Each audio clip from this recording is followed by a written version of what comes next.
La muchedumbre que hacía cola en una calle de Nueva York en agosto de 1926 reflejaba la alegría y expectación de la gente que acude a un cine. Las cámaras de los noticiarios captaban sonrisas de deleite. La multitud se había congregado allí para ver a Rodolfo Valentino, el gran amante.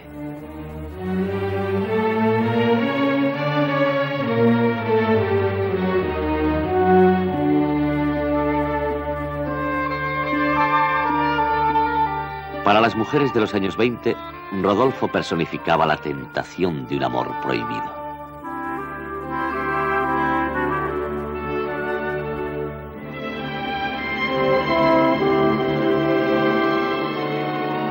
Ahora, la multitud que esperaba bajo la lluvia iba a ver a su ídolo en carne y hueso.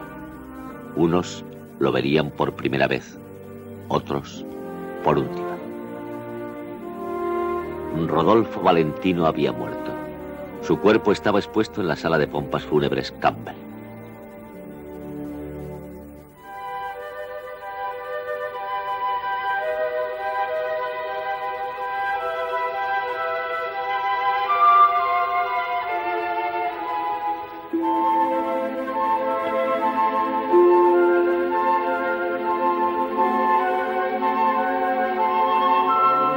El efecto que causó Valentino sobre las mujeres sorprendió a los mismos hombres que produjeron sus películas.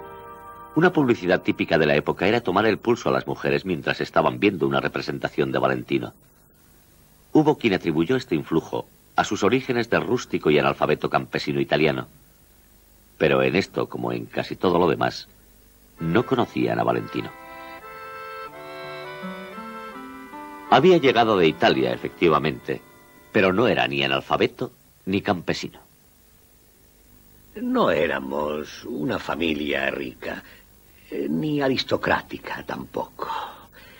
Éramos de la clase media, pero, bueno, de acomodada posición. Mi padre era veterinario, oficial de sanidad y biólogo, ¿verdad? Eso que decían era una historia, no era verdad. Él no vino aquí porque era un niño pobre, un buscón, un inmigrante, en busca de dinero, en busca de fortuna, no. Eso sí, toda su vida se dejó guiar, empujar por su espíritu aventurero. Solía decir, Italia es demasiado pequeña para mí.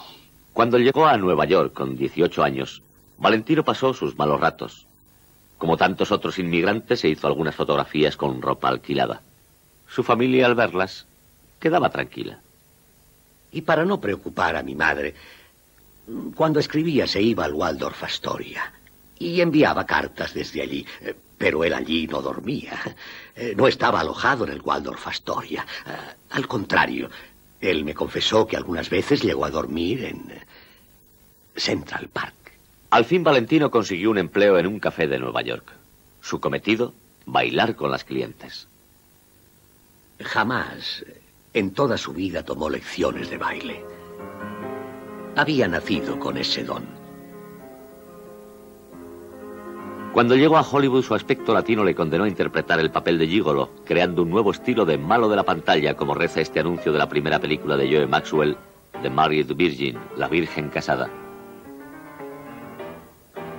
En 1919, el director Al Parker le dio un importante papel en Ojos de Juventud. Pero mientras su carrera iba en alza, su vida privada era un desastre. La actriz Jean Acker, su esposa, le había abandonado. Aquellas navidades las pasó solo y deprimido. Yo le dije, ¿qué piensas hacer esta Navidad? Pues nada. ¿Es que no tienes un sitio a donde ir? Dice, pues no lo tengo. Naturalmente que tienes donde ir.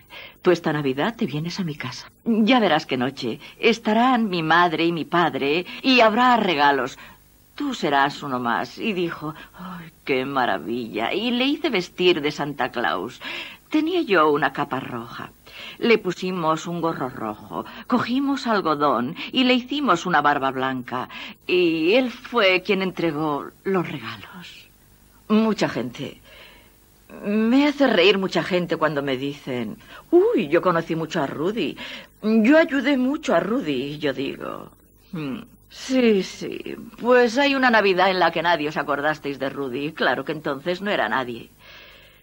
Luego hizo Los Cuatro Jinetes y empezó a irle diferente. Así es. Valentino entraba en la historia del cine con esta película. Los Cuatro Jinetes del Apocalipsis.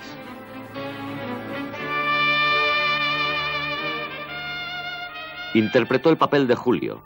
Julio era lo que hoy llamaríamos un playboy argentino. El director Rex Ingram quiso explotar su habilidad de bailarín y su franca sensualidad.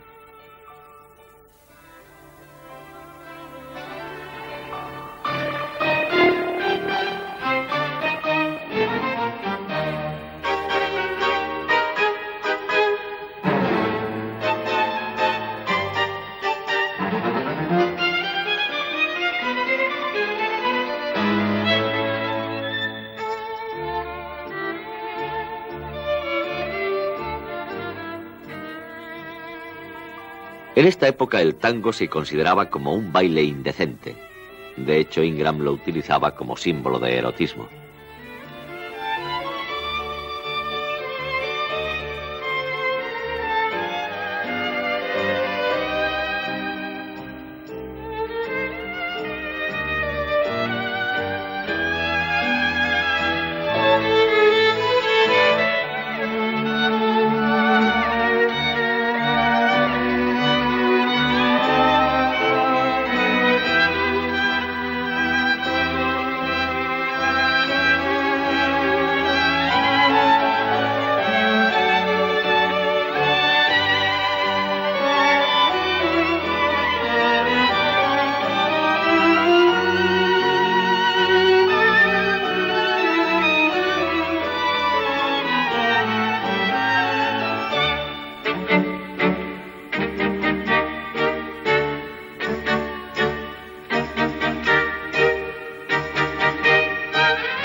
El guión de Los Cuatro Jinetes era de June Mathis. Había visto a Valentino en Ojos de Juventud y desde entonces fue su más íntima amiga. Esta película colocaba a Valentino como un nuevo galán de la pantalla.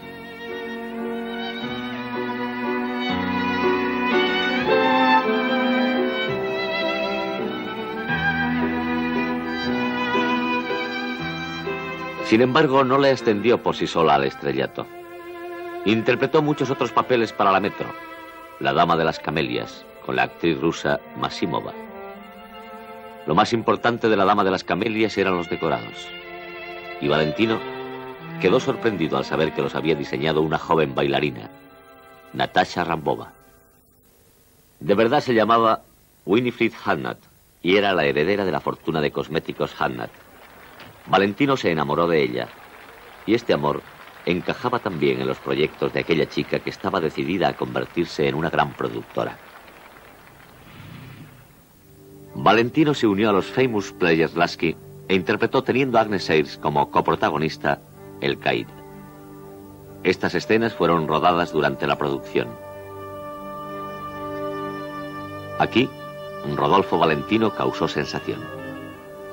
Interpretaba a un caid árabe que secuestraba a una chica inglesa para llevarla a su tienda en el desierto. A Natasha no le gustaba aquel guión. Tampoco Valentino estaba muy contento. Sin embargo, magnetizó a las mujeres. Esta interpretación parecería muy extraña hoy en día, pero entonces, con sus ojos, enviaba mensajes que muy pocos se atreverían a decir con palabras.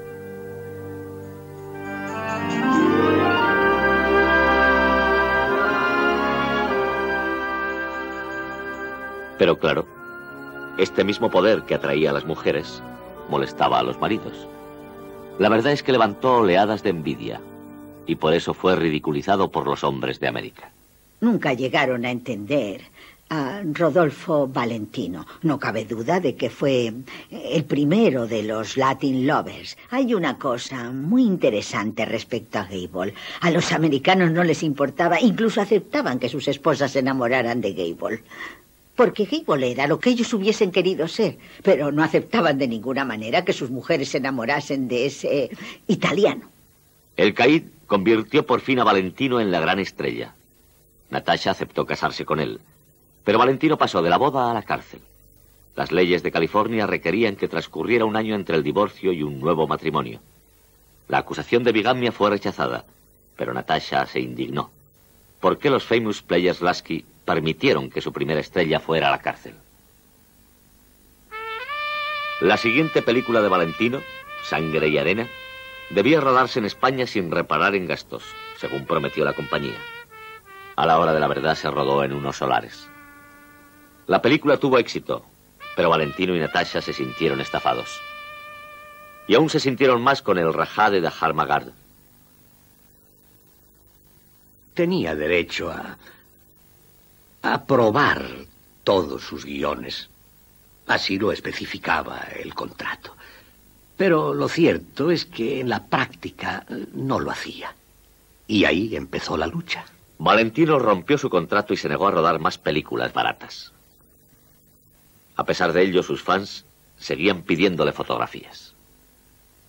Poníamos en la imprenta el negativo e imprimíamos cientos en una noche. Las secábamos en el suelo con toallas y yo qué sé. Teníamos su firma en un sello de caucho.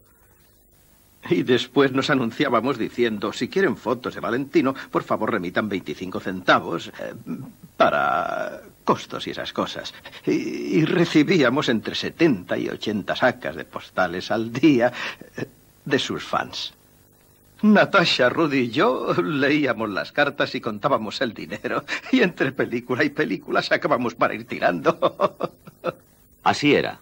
Valentino y Natasha estaban sin trabajo y sin dinero. Esta era la consecuencia de su batalla en defensa de su integridad artística. Un hombre de relaciones públicas, George Salman, estudió su contrato y vio que no había nada que le impidiera a Valentino hacer una gira actuando él personalmente. Así que arregló las cosas para que la pareja tuviese una buena acogida. Las representaciones de Natasha y Valentino fueron seguidas con expectación multitudinaria. El número cumbre a representar era el tango de la película Los Cuatro Jinetes.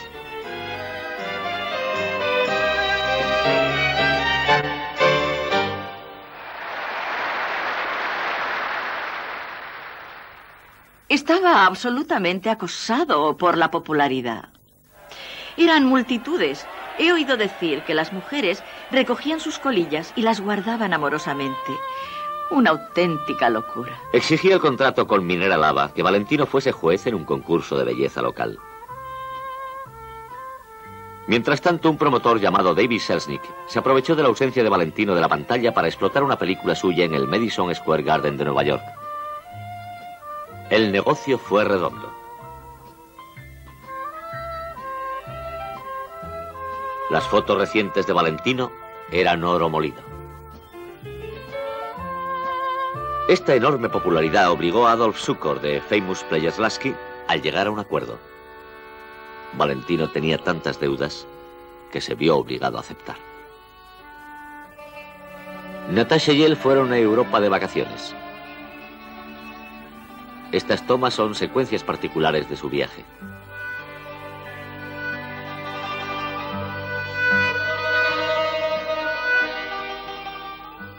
Valentino pasó a ser el emigrante más famoso de Italia, aunque paradójicamente no era tan conocido en Italia como en el resto de Europa.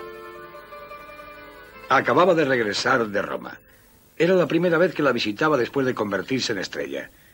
Vivi le dijo, dime Rudy, ¿qué dijeron de ti en Italia? Se quedó un momento callado y dijo, sabes Vivi, en Italia soy un desconocido por completo. En la nueva película de Valentino, Monsieur Beaucaire, ya se notó la influencia de Natasha.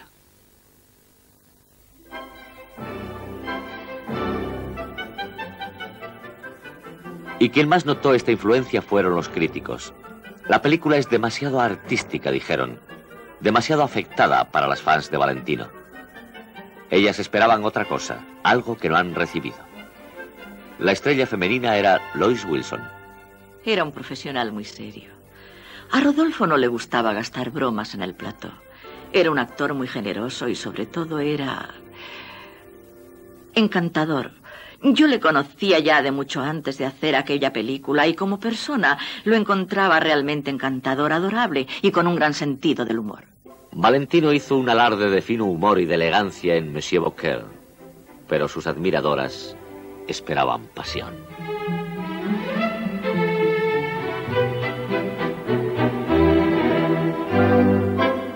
Encontramos allá en la plaza donde vivíamos una tienda de comestibles donde vendían unos espaguetis muy largos. Venían en unas cajas que medían por lo menos 2 metros. Nosotros comprábamos esas cajas y no cortábamos los espaguetis. Rudy los preparaba. Y cuando el agua hervía, él despacito desde una escalera iba dejando caer los espaguetis en la olla. Valentino invitaba a importantes ejecutivos.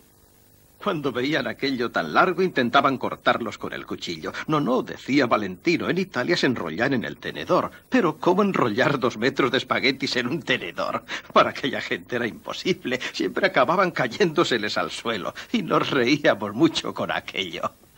Sin embargo, con respecto a su mujer, Valentino no tenía ese sentido del humor. Aunque se dejase hacer fotografías como esta porque ella lo quería, era una forma de demostrarle que la amaba. Natasha ejercía una influencia casi hipnótica sobre él, pero su interés por Valentino iba disminuyendo de una forma paralela a su carrera. Con la esperanza de dar nuevos bríos a su vida amorosa, le compró una casa, Falcon Lane, y él mismo ayudó a Natasha a decorarla.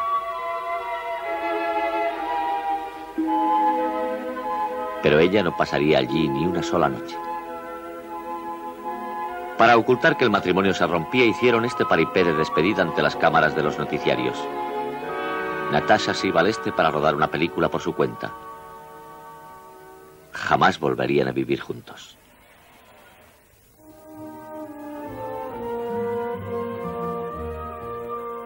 Valentino firmó con United Artists para rodar El Águila Negra, con Vilma Banqui, para el productor Joseph Schenck.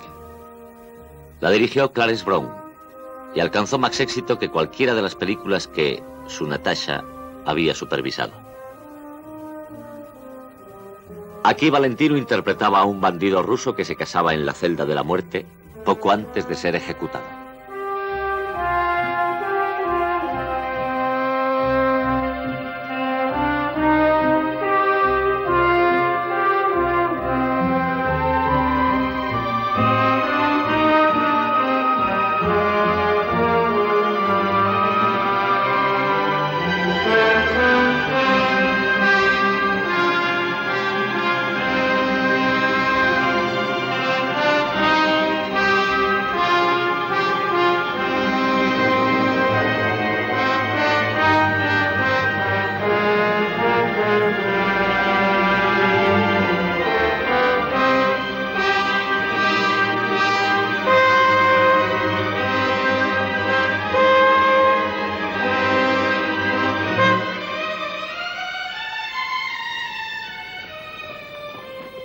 Y empezó su romance con Pola Negri.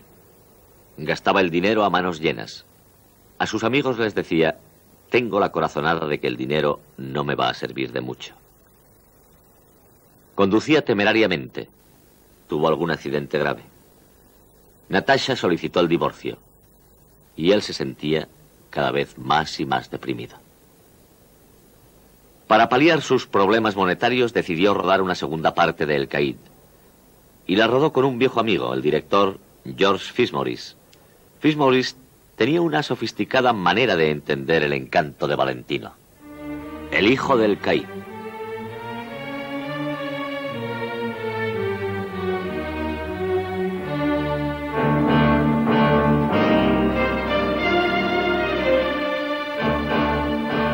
Te odio, te odio.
La influencia de Valentino en la moda se dejó notar en la venta de relojes de muñeca y de brazaletes. Y cuando en un baño público apareció un aparato del que salían polvos de tocador, el Chicago Tribune decía en sus páginas: ¿por qué no ahogó alguien tranquilamente a Rodolfo Guglielmo, alias Valentino, hace años? Bueno, eso fue muy injusto. Valentino era muy hombre, y si alguna vez hubiese tenido necesidad de pegarse con alguien, seguramente habría ganado. Se batía muy bien a espada, a florete, y no tenía nada de afeminado. Este asunto en particular irritaba mucho a Valentino. Le tenía muy enfadado. Solía decir: no es justo, esto no es más que una infamia. Eso que dicen es falso. Me han colgado ese San Benito y yo soy un hombre. Lo demuestra el que me enamorase de una mujer y siempre haya estado enamorado de ella. Esas bromas de polvos de tocador, esas bromas de los polvos de tocador no tienen ninguna gracia. Y si yo me cruzase alguna vez con ese tipo, nos veríamos las caras. Pero jamás se presentó. Valentino preparó una exhibición bajo la supervisión de Jack Dempsey. Estaba en un momento crítico. Se enfrentaba a una demanda de divorcio, a una quiebra financiera, a una úlcera de estómago y, por si fuera poco, a la prensa. Unos días después cayó enfermo y se le ingresó rápidamente en el hospital. Los médicos del hospital no querían cargar con la responsabilidad de operar a Rodolfo Valentino. Así que esperaron a que alguien, un gran cirujano, un reconocido cirujano con experiencia, le operase. Pero como era domingo, no encontraron a nadie hasta las 6 de la tarde. Horas preciosas se desperdiciaron mientras la fiebre aumentaba. Cuando encontraron al cirujano, este descubrió que la úlcera estaba perforada. 2 o 3 días después de la operación estaba mejor. Pero de repente tuvo una recaída. Se le declaró una peritonitis y eso fue lo que le mató.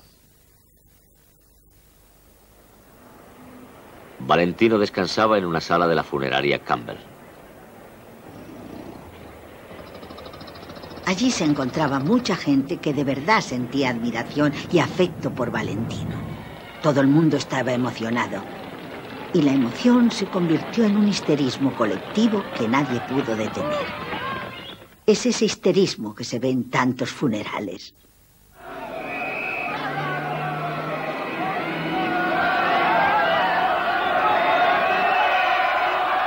$10.000 tumultos. 100 heridos.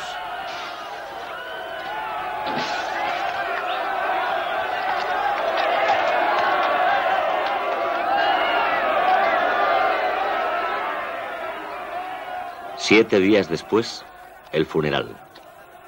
Ben Lyon se hizo cargo. Un día recibí una llamada del Hotel Ambassador de Nueva York. La florista, por lo visto, recibió un encargo telefónico de la señorita Pola Negri. Un manto blanco de rosas para poner por encima, cubriendo al ataúd, que midiera 2 metros.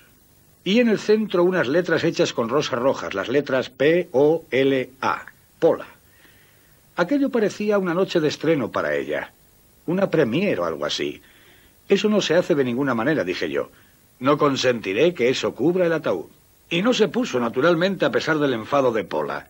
Luego no sé si ustedes lo recordarán. Ella se desmayó y tuvo que ser sacada en brazos. No hubo forma de que aquello no fuese una premiere para Pola Negri. Entre los asistentes estaban Adolf Zukor, Marcus Lowe, Rex Ingram, Douglas Fairbank y Joseph Schenck. Natasha Rambova no apareció.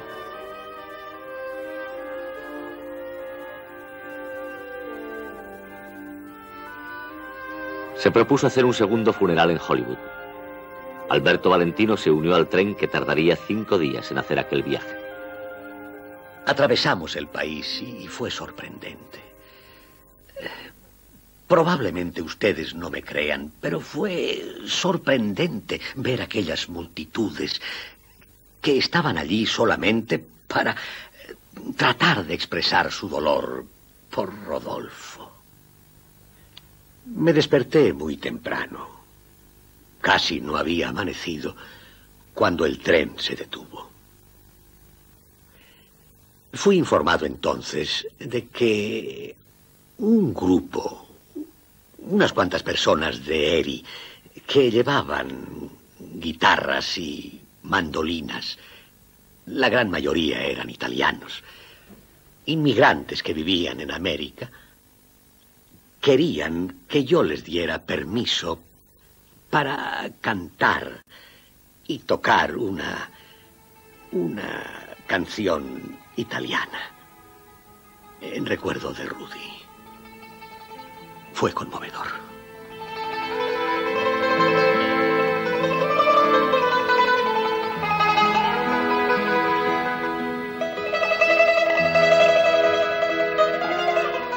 Fue el funeral más grande que Hollywood había visto jamás.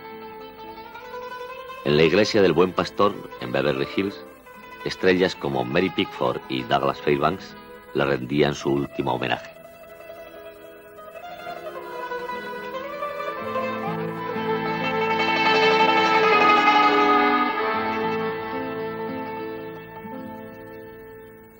A Skene le dieron $2 millones de dos seguros por su vida. Y ni siquiera le compraron una tumba. A pesar de los 2 millones.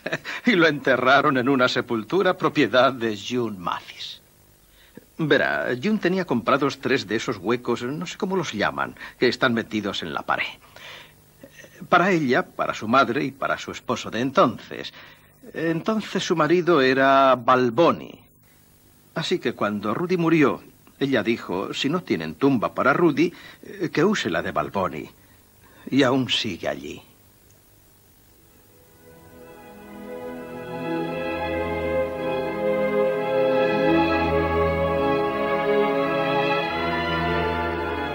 Tenía 31 años de edad. La muerte le dio una grandeza que jamás hubiese alcanzado en vida. Y le dio paso a la inmortalidad.